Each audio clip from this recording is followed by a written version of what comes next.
He humiliated her in front of everyone, then sneered, "You'll never be anything without me." And the whole room went silent. She stood there, trapped between disbelief and the heat of their staring faces, realizing not a single person moved to defend her. The shock hit harder than his words. She felt the betrayal settle in, heavy and cold, as if everyone had quietly agreed she deserved it. Her heartbeat pounded, her throat tightened, and she knew she had to get out before the humiliation swallowed her whole. But as she turned away, something in his expression shifted. Before we start, tell us from which city are you watching from, and don't forget to drop your thoughts at the end. Enjoy the story. Lena didn't wait for anyone to speak. She slipped out the back door of the house and stepped into the cool night, the air hitting her face like a reminder she was still here, still breathing. She crossed the small yard and sank onto the wooden steps behind the garage, the only place on the property where she once felt safe. But tonight, even that space felt too small for what she carried. Her hands shook as she pressed them against her face. The words he threw at her kept replaying, sharp and cutting, looping until she could barely hear anything else. She felt the sting behind her eyes, and then the tears came, silent, heavy, unstoppable. She didn't even bother wiping them away. What was the point? No one cared enough to look for her. No one cared enough to say, that was wrong. The loneliness bit at her harder than the insult. It wasn't just him. It was the people who stood there, watching, letting it happen like it was normal. Like she was used to it. Like she was supposed to take it. As her breathing slowed, another feeling rose. One she wished she could ignore. Shame. Not for leaving the room, but for realizing how much of herself she had let slip away over the past year. She used to have goals. She used to have confidence. She used to wake up with a sense of direction. Now she felt small, uncertain, and tired. So tired, she rested her forehead against her knees, listening to the distant hum of passing cars on the street beyond the fence. It reminded her of the world moving on without her. People going places, doing things, living lives she once imagined for herself. Somewhere beneath all the hurt, a faint thought pushed through. What happened to me? And right under that, do I stay like this? The next morning, the reality of her situation hit Lena harder than the humiliation itself. She woke up in her small rented room on the edge of town, a space that already felt too empty. Her phone buzzed with notifications, none of them kind. A couple of relatives had messaged her, not to check on her, but to suggest she keep the peace or stop making things harder. One message even hinted that she had overreacted. The pressure closed in fast, as if the whole world expected her to stay quiet and accept the way things were. Then came the practical blows. Her checking account balance was lower than she remembered. She forgot that an automatic bill had gone through. Rent was due in 10 days. The old car she used for her part-time delivery shifts was making a grinding sound she couldn't ignore anymore. She sat on the edge of her bed, staring at the numbers on her phone, her stomach twisting. She didn't have anyone to call for help, and even if she did, she wouldn't ask. A familiar doubt crept in. Maybe he was right. Maybe I'm not anything without him. The thought made her chest tighten. She hated how easily his voice slipped into her own mind. But as she scrolled past the bills and the warnings, something caught her attention, an unfinished draft of a local tutoring ad she had once meant to post months ago. She'd tutored kids in math during college. She wasn't sure she was good enough anymore, but the idea clung to her like a lifeline. Her fingers hovered over the screen. She didn't feel ready. She didn't feel confident, but she felt desperate enough to try. With a deep breath, she edited the ad, made it simple and honest, and posted it to 3 community groups. She expected nothing. She prepared for silence. But it was still a step, a small, shaky move forward that felt strangely different from every choice she had made in the past year. She put the phone down and sat with the uncertainty. Fear sat beside her, but it didn't swallow her whole this time. For the first time in a long while, the next hour didn't feel predetermined. It felt open. And maybe, just maybe, she could build something inside that opening. Lena didn't expect a reply to her tutoring post, so when her phone pinged that afternoon, she almost ignored it. The message was short, polite, and direct. "My nephew needs help with algebra. Are you available this week? Mark." She didn't recognize the name, but he mentioned living only a few blocks away and asked for her rates without bargaining or questioning her qualifications. They met the next day at a small coffee shop near downtown. Mark was in his early 40s, with a calm, steady presence and a worn denim jacket that looked like it had lived through years of honest work. He greeted her with a simple nod, no judgment or curiosity about her personal life. Just respect. "I saw your post," he said, sliding a folder across the table. "My nephew's a good kid. Just needs someone patient. Thought I'd give you a chance." Lena blinked. A chance. No one had used those words with her in a long time. She opened the folder and scanned through the worksheets. They were basic, manageable, something she could actually handle. She felt a small spark of confidence stir, faint but real. "If it works out," Mark added, "I know a few parents who could use a tutor. This neighborhood always has kids who need help." He wasn't offering charity. He wasn't probing for details. He wasn't pushing. Everything about him was grounded, straightforward, almost reassuring. For the first time in months, she felt like someone saw her as capable, not broken. "I can start tomorrow," she said, surprised by the steadiness of her own voice. "Good," he replied. "People deserve fresh starts.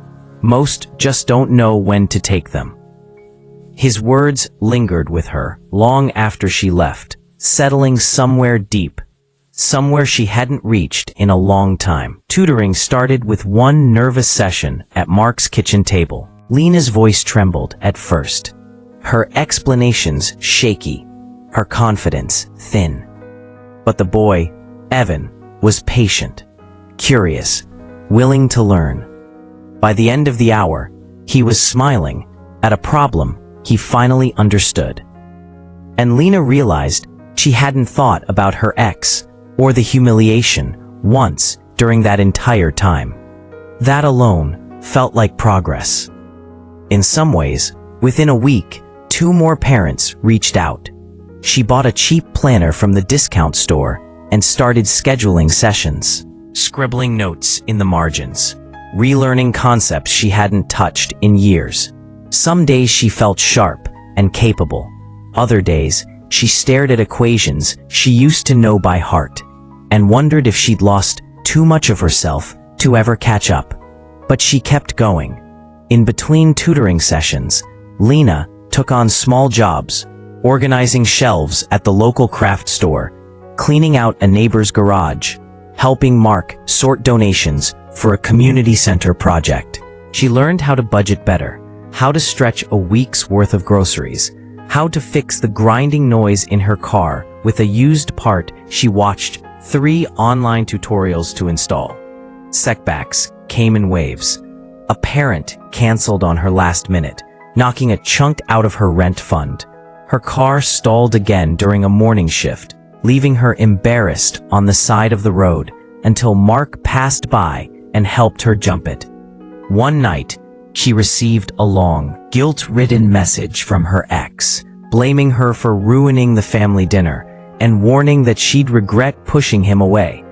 The message shook her so badly, she almost canceled all her appointments the next day. But she didn't. Her victories were smaller, but steadier. Evan's grades improved. A mother thanked her with tears in her eyes because her daughter finally believed she wasn't stupid at math. Lena found herself smiling more, walking with her shoulders a little straighter. Sometimes she caught her reflection in a store window and didn't look away. Mark checked in occasionally, offering advice, not pressure. People grow, he'd say. They just forget they're allowed to. Every day, Lena felt herself inching forward, still unsure, still healing, but no longer stuck.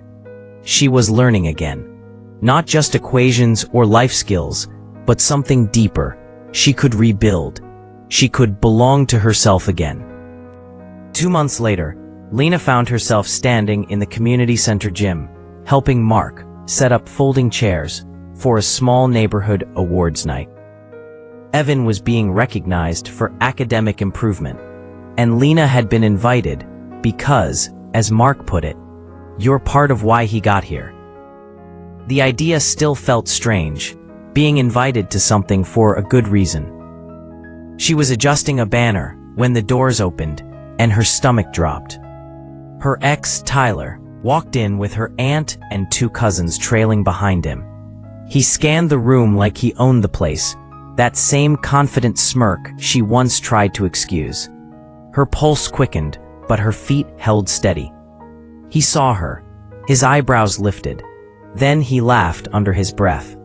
"Well," he said loud enough for the nearby group to hear, "look who finally found a crowd that won't notice when she messes everything up." Her aunt gave a tight smile, pretending she didn't hear it. Her cousins looked away, same pattern as always. But Lena didn't shrink this time.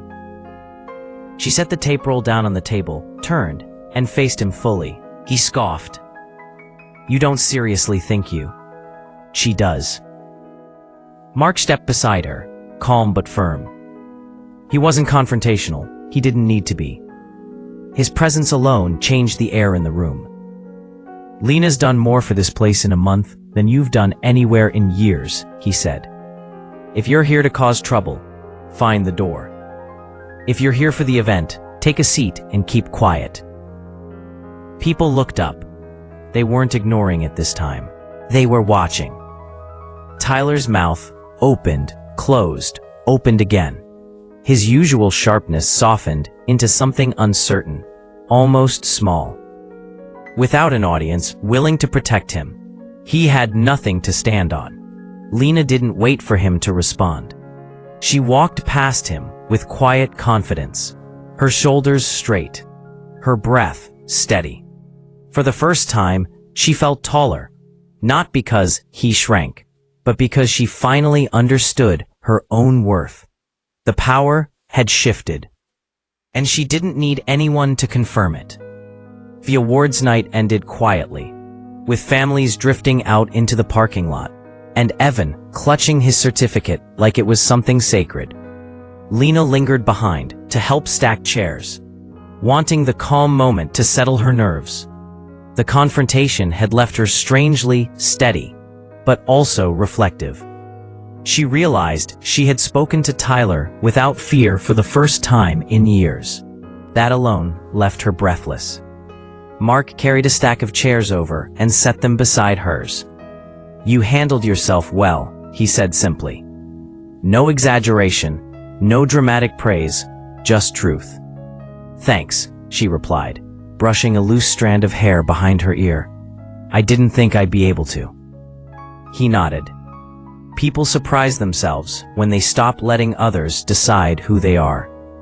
There was no weight in his words, no hidden meaning, just understanding. And for Lena, that mattered more than anything. She'd spent so long being around someone who twisted every sentence into control that Mark's straightforwardness felt like relief. They finished their work in comfortable silence until he finally said, "If you ever need help with anything, car trouble, tutoring ideas, whatever, I'm around. No pressure." She appreciated the way he said it, offering support, not claiming space. Respecting distance, not assuming closeness. "I might take you up on that," she said. "Good. That's what community is for." She realized then how naturally she trusted him, not because she needed someone, but because he'd earned it through consistency, not charm. The connection forming between them was steady, like a slow-building warmth rather than a spark demanding attention. As they turned off the lights and stepped outside into the evening air, Lena felt something she hadn't felt in a long time. Safety. Not the kind given, but the kind shared. A foundation, not a promise. And she didn't rush it. She didn't label it. She simply let it be. Something genuine, growing at its own pace. A year later, Lena barely recognized the life she once fought to survive. Her mornings began in a small but bright apartment overlooking the quiet stretch of Maple Street. Sunlight slipping across her desk where stacks of lesson plans and tutoring books sat neatly organized. She no longer woke up dreading the day. She woke up with a schedule, full, steady, hers. Her tutoring client list had grown enough for her to turn it into a full-time business. She even rented a tiny office space inside a former print shop, painting the walls soft gray and setting out secondhand chairs she'd repaired herself. Parents trusted her. Students looked up to her. The community center invited her to host free math workshops every month, something she did with genuine joy. Financial stability came slowly, then all at once. She learned how to manage her earnings, save for emergencies, and invest in tools that made her work smoother. She didn't worry over every dollar anymore. She didn't check her bank balance with fear. She handled her life with a calm she once thought was impossible for her. Emotionally, she had grown even more. The woman who once cried behind a garage was now the one people came to for advice, for reassurance, for steadiness. Her voice carried confidence, not loud, not forced, but earned. She made new friends. She dropped the ones who drained her. She built a circle rooted in respect and honesty, the kind she never experienced before. Mark remained a steady presence, never pushing, always supportive when needed. Their friendship deepened naturally, like a slow river carving its shape over time. Most importantly, Lena had reclaimed herself. Her identity wasn't tied to someone else's approval. It lived in every choice she made, every student she helped, every step she took toward a life she built with her own hands. The difference between then and now was unmistakable. She wasn't surviving anymore. She was living. The invitation arrived in a plain white envelope, a family gathering to honor her aunt's retirement. Lena held it between her fingers for a long moment, unsure whether to laugh or toss it. A year ago, walking back into that house would have felt like stepping into a trap. Now, it felt like something else entirely, a choice. She decided to go. The house looked the same when she pulled up. The beige siding, the trimmed hedges, the porch light humming faintly. But she was different, and she could feel that difference in the steady beat of her heart. Inside, conversations paused for a beat when she stepped through the door. Her cousins stared, surprised by the quiet confidence in her posture. Her aunt gave a polite, uncertain smile, as if unsure how to greet a version of Lena she'd never met. Then Tyler appeared from the kitchen doorway. He froze. He hadn't expected her. Not like this. His eyes skimmed over her clothes, simple but clean and professional, and then over her calm expression. No fear, no flinch. "Didn't think you'd show your face here again," he muttered, trying to regain old footing. Lena stepped forward. Her hands relaxed at her sides. "I'm here for my aunt," she said plainly, nothing more. He scoffed, crossing his arms. You still holding on to that night? Don't tell me you're still acting like the victim. There was a time when those words would have shattered her. Now, they barely stirred a reaction. I'm not a victim, she said. Not of you. Not anymore. Her voice wasn't sharp, it wasn't emotional, it was steady, something unshakable underneath. Tyler opened his mouth again, ready to argue, but she lifted a hand lightly. I'm not here to fight, she continued. I'm here to make something clear. Whatever power you had over me is gone. I don't need validation from you or this family. I wish you well, but I'm done carrying anything that belongs to the past.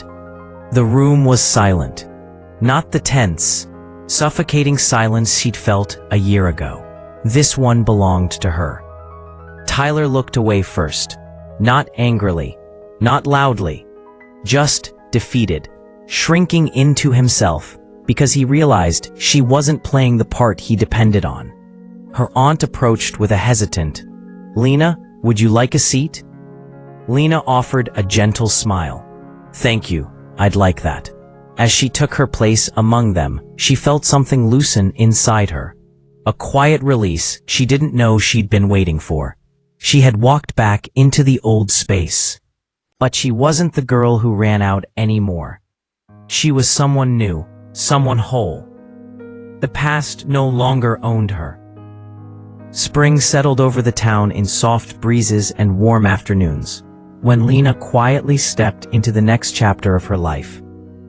Her tutoring office, once a tiny corner she rented out of desperation, had grown into a small learning center.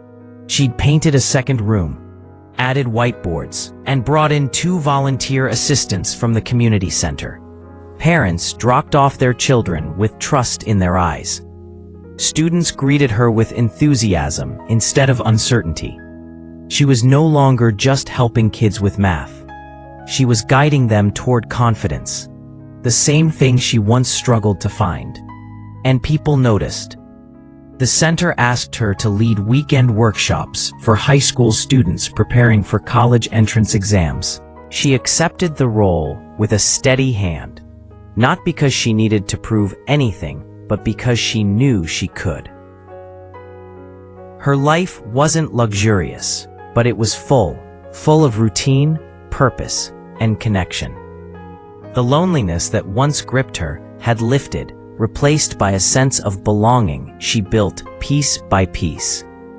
She chose her days with intention, morning walks, shared meals with friends, quiet evenings preparing lessons, occasional movie nights with Mark and Evan. These moments weren't grand, but they were honest. They were hers. Mark remained part of her world, a steady presence who respected every boundary she set. Their conversations deepened slowly, about difficult pasts, hopeful futures, the work they both cared about. Nothing rushed, nothing forced. It was companionship built on trust rather than need. Some days, they sat together long after closing time, talking about how people grow, how healing isn't loud, how peace comes in layers. And maybe, one day, something more would grow between them. But Lena didn't hinge her future on it. Whether the bond stayed friendship or turned into a quiet, patient love, she knew one thing for certain. She was living a life she chose, not one she clung to out of fear. One evening, she locked up the center and stepped outside into the fading sunset. The street glowed gold. Kids' laughter carried from a nearby playground. The world felt gentle for the first time in years. She closed her eyes, breathing it in, not as someone trying to escape her past, but as someone who had finally outgrown it. Her last thought, as she walked home, was simple, steady, and true. I became the person he said I never could be. Thank you for listening to this story of strength, healing, and personal transformation. If Lena's journey reminded you that growth is possible even after the deepest hurt, then let her story be a quiet reminder that no one gets to decide your worth except you. Every step forward, no matter how small, carries power. Every choice you make shapes the life you deserve. And if this story moved you, inspired you, or made you reflect on your own path, your support truly helps this channel continue creating meaningful content. If you enjoyed this story, please like, share, and subscribe for more powerful stories. Our parentheses.